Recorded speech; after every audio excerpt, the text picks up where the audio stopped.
Ар кандай жөндөмдү өздөштүрүү үчүн машыгуу маанилүү болот. Бий музыкалык аспапты ойноо же бейсбол оюну болсун. Машыгуу бул иш-аракетти өркүндөтүү максатында бир иш-аракетти кайталоо.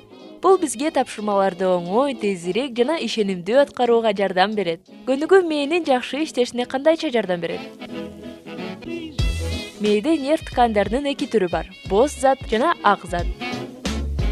Боз зат мээдеги маалыматты иштетет, ал нерв клеткаларына сигналдарды жана сезүү-дүүлүктүргүчтөрүн багыттайт. Ак зат негизинен май ткандарынан жана нерв талчаларынан турат.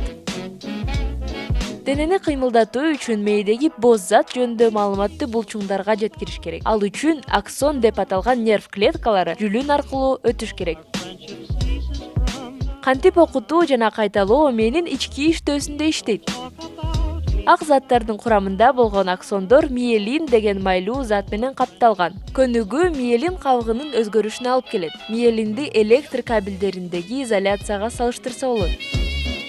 Ал электрдик сигналдарында энергияны жоготушуна жол бербейт. Ал аларды нерв жолдору боюнча жылдырат. Булчуңдарга жасалган акыркы тажрыйбаларда бир кыймылды көп кайталаса, ал миелин кабынын катмарларынын санын көбөйтөрү белгилүү болду. Катмарлар канчалык көп болсо, аксоналдык чынжырлар ошончолук жакшы изоляцияланып, кандайдыр бир экспресс жолун түзөт. Ал жол аркылуу мээден булчуңдарга маалымат батыраак берилет. Көптөгөн спортчулар жана аткаруучулар ийгиликтерин булчуң эс тутуму менен байланыштырышат. Бирок чындыгында булчуңдардын эс тутуму жок. Жөн гана миелинация нерв жолдорунун ылдамдылыгын жана натыйжалуулугун жогорулатат.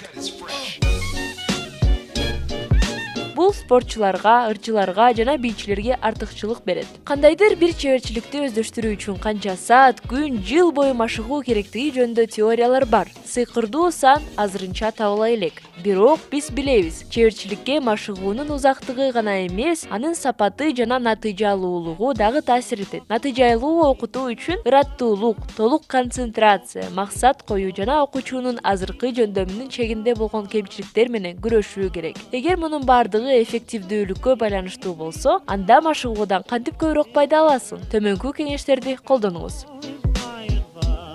Биринчи, конкреттүү тапшырмага көңүл буруш керек. Алаксытуучу нерселерди азайтыш маанилүү. Компьютериңизди же телевизоруңузду өчүрүп, телефонуңузду учак режимине коюңуз.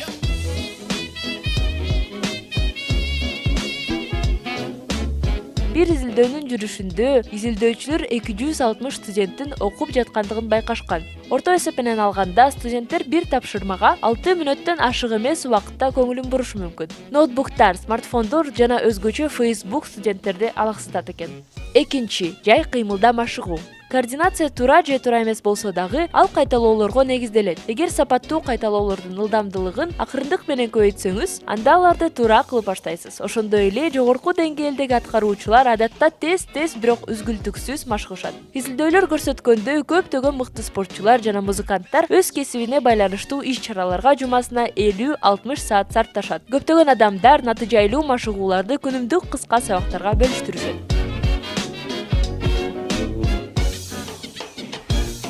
Үчүнчү, машыгууңузду элестетип көрүңүз. Бул бир аз таң калыштуу, бирок бир катар изилдөөлөр көрсөткөндөй, физикалык кыймыл тамыр алгандан соң элестетүү аркылуу чеберчиликти өркүндөтүүгө болот экен.